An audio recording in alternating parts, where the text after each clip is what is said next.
Hi there, everyone. We continue this week with our short vort for Parshat Vayigash. This week we read of the dramatic reveal. Yosef reveals his identity to his brothers, that this guy who's second in command in Egypt, turns out it's their long-lost brother Yosef. And after the initial shock wears off, one of the things that Yosef tells his brothers, he says, Maharu V'alu el avi, hurry up and go up to my father, and tell him that Yosef, your son, says that you should come and move here to Egypt. Ultimately, Yosef felt that was the best place for his family. He could take care of them, given the famine that was occurring in the land of Israel and elsewhere. So the language of go up to my father is very strange, because it should have just said lech el avi, go to my father, not alu el avi. And so Rashi comments here that Eretz Yisrael gavoha mikol ha'aratzot, that the land of Israel, which is where Yaakov was at that time, was higher in its sanctity, in its kedusha, than any other land out there in the world, certainly than Egypt, and therefore going to Israel was an elevation from a spiritual perspective. It's like how we speak when we talk about people who move to Israel. We say they're making aliyah. They're elevating themselves in terms of the kedusha, the sanctity of the place where they live. Now it's so interesting. It's like, okay, very nice. It's a nice little vort, but there's something really important to point out here. Yosef had been living in Egypt for many years.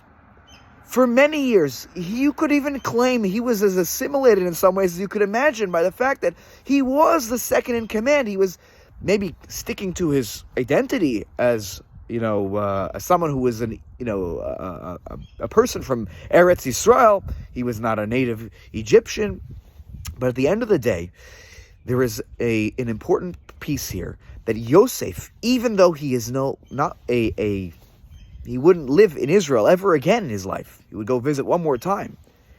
He understood that the land of Israel, the present given to Avram, to Yitzchak and Yaakov by God, is a sanctified place.